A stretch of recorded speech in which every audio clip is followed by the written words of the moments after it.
Hi friends, இப்போ இன்றைக்கி easy முறையில் சிம்பிளாக தக்காளி குருமா எப்படி வைக்கிறதுன்னு பார்க்கலாம். எண்ணெய் ஒரு கடாயில் ஊற்றிக்கோங்க. அது சூடானதும் கொஞ்சம் கடுகு போட்டுக்கோங்க. அது பொரிஞ்சு வந்ததுக்கப்புறம் ஒரு சின்ன சைஸ் வெங்காயம் நறுக்கி வச்சுருக்கோங்க. அதோட சேர்த்துக்கோங்க. இனிமேல் கருவேப்பிலை போட்டுக்கோங்க. உங்கள்கிட்ட ஃப்ரெஷ்ஷான கருவேப்பிலை இருந்தால் அதை போட்டுக்கோங்க. ஒரு பெரிய வெங்காயம் சின்ன சைஸில் போட்டிங்கன்னா போதும். அதை நல்லா வதக்கிக்கோங்க ஸ்லோ ஃப்ளேமில் வச்சு.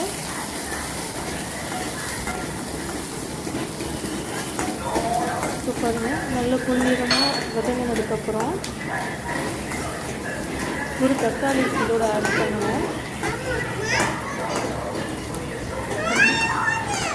தக்காளி ஆட் பண்ணிக்கோங்க. தக்காளி வதங்கும் போது உப்பு போட்டிங்கன்னா கொஞ்சம் சீக்கிரமாக தக்காளி வதங்கிடும். உங்களுக்கு தேவையான அளவு உப்பு போட்டுக்கோங்க. அது நல்லா அந்த பச்சை வாசனை போதளவுக்கு வதக்கிக்கோங்க. இது ரொம்பவே சிம்பிள் தாங்க. ஒரு 5 பொருள் இருந்தாலே இந்த குருமா வச்சிடலாம். இட்லி தோசை ரெண்டுக்குமே ரொம்பவே நல்லாயிருக்கும்.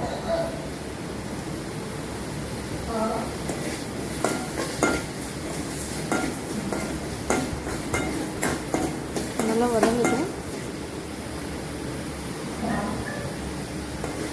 இது வதங்கிட்டு இருக்கும் போது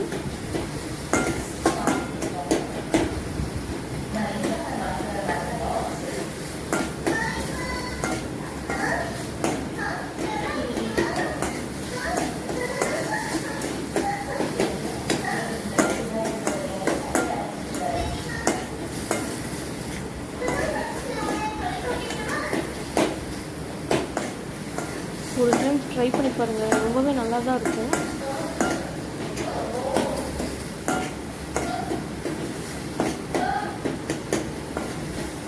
நீங்கள் ஒரு 2-3 நிமிஷம் அதை வதக்கிற மாதிரி இருக்கும். அப்புறம் அந்த பச்சை ஸ்மெல் வந்து போகும்.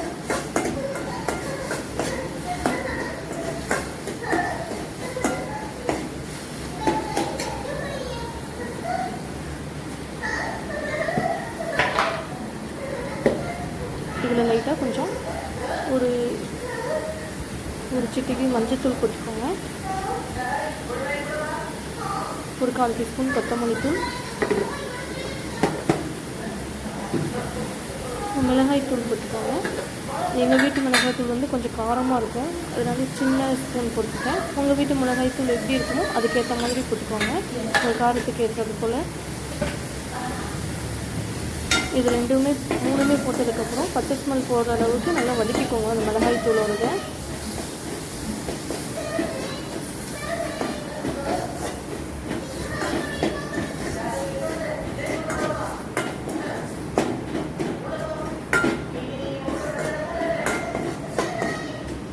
சிம்லேயே வச்சு வதக்குங்க. ரொம்ப ஹையில் வச்சிங்கன்னா தீஞ்சிடும்.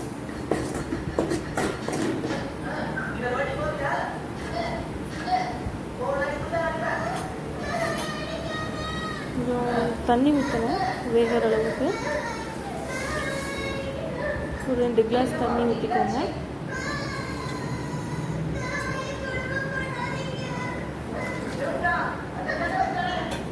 நெக்ஸ்ட்டு இதை அரைக்கிறதுக்கு பார்ப்போம் என்னென்ன தேவைன்னு.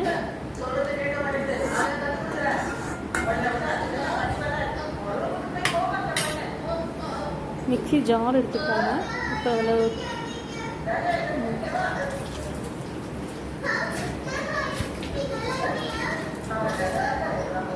கொதிக்கட்டும், சிம்லேயே இருக்கட்டும். மிக்சியில் ஒரு கைப்பிடி அளவுக்கு தேங்காய் எடுத்துக்கோங்க. ஒரு 2 ஸ்பூன் பொட்டுக்கடலை, ஒரு 1/2 ஸ்பூன் சோம்பு போட்டுட்டு கொஞ்சமாக தண்ணி ஊற்றி மிக்சியில் அரைச்சி அதில் ஊற்றிடணும். நல்லா நைஸ் பேஸ்ட் மாதிரி அரைச்சிக்கோங்க.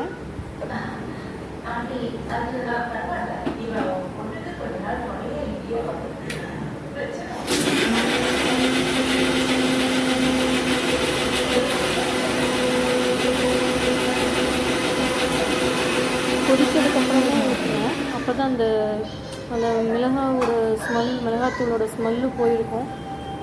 ஸ்டார்டிங்கில் இது ஊற்றுனோம்னா கொஞ்சம் நல்லா இருக்காது.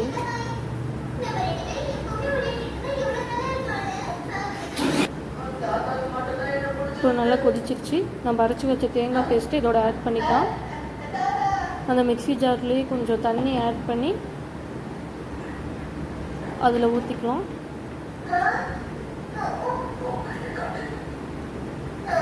உங்களுக்கு எவ்வளோ குருமா தேவையோ அந்தளவுக்கு தண்ணி அதில் ஆட் பண்ணிக்கோங்க.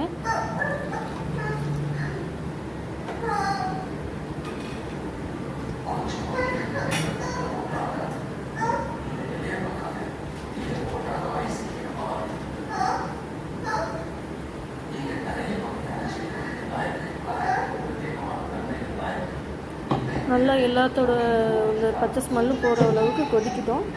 கொஞ்சம் மீடியம் ஃப்ளேமில் வச்சு நல்லா கொதிக்க விடுங்க.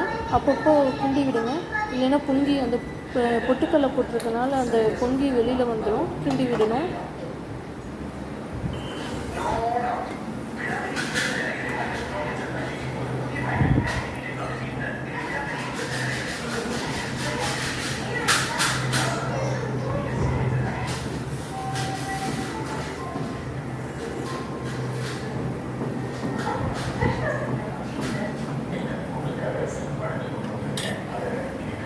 நல்ல ஒரு ஈஸியாக ஒரு 10 நிமிஷத்துலேயே இந்த குருமா வந்து செஞ்சிடலாம்.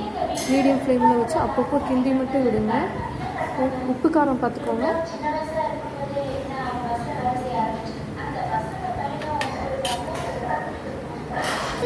கொதிக்குது.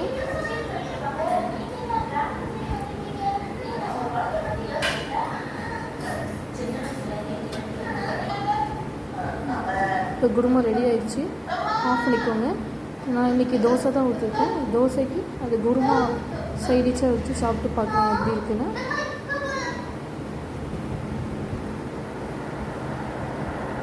சூப்பராக இருக்குது. நீங்களும் ட்ரை பண்ணி பாருங்கள். தேங்க்யூ.